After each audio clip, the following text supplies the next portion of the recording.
This is a quick review of the MRI compatible INO vent setup for transport. We have two of these units here. You'll recognize that it's our previous generation, but there's a few differences. One here is the yellow handle. So this is an automatic locking brake. So to wheel it, you'll depress the handle and push it. Anytime it's released, it'll lock. You'll see some yellow trim down below. You'll also want to make sure you have an MRI compatible injector as well. One thing that this unit has is two, what are they called? GAUS alerts. So these are GAUS warning meters, one on each side. We have a magnet that's kept in Manny's area, and I'll show you how to test the GAUS meter right now. You just hold the magnet there, and the other one on this side.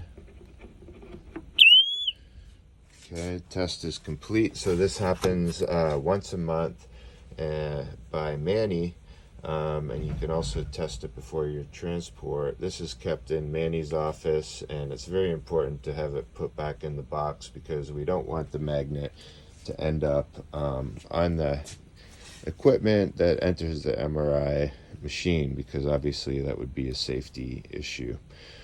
We have double length components here, so you have extra range. The INO injector is meant to be kept on the other side of the GAUS line that's clearly marked in MRI.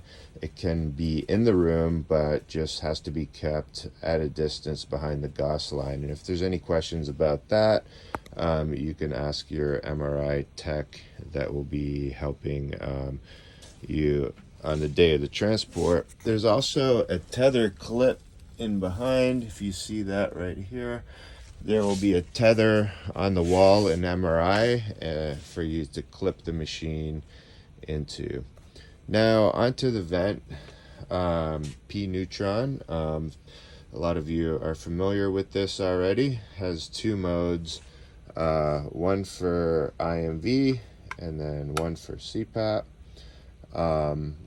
As far as the nuances of this vent, there is no set rate. It's set by the I time and the E time. So most often the I time will be set at 0.4 seconds, and a 2-second E time will give you a rate of 25. If you wanted to go up, you would go maybe to 1.8, which would be about 30. And then everything else is very basic. FiO2, you have your alarm setting, flows kept at 8, and then your inspiratory pressure and PEEP. As far as setup, the injector goes here as expected, and then we have the MRI vent circuit, and it looks like this in the package. And as per usual, you will put the MRI sample port right here on the inspiratory side, with 100 cc tubing back from the Y. Okay. Now, if you wanted to transport it on cpap, you put it in cpap mode. You can pop off the Y on the ends of this circuit here and cut this tubing, and I'll show you what it looks like when it's set up. It's actually very simple, and it's the same as when you do a regular transport. You will pop on your FMP interface onto the two ends here with the little T in for the sample port. As far as this pressure line here that comes on any transport circuit, there's a little port in the FMP interface where it can plug in, and you'll need that little adapter that we have in our little Tupperware drawers. We have these extra adapters to put the pressure line in place there.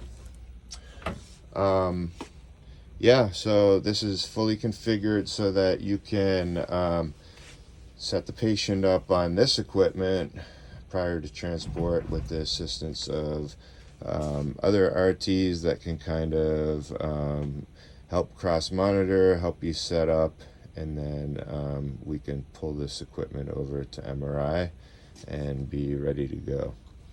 If there's any questions about this, or if you want to get some hands-on, please let me know.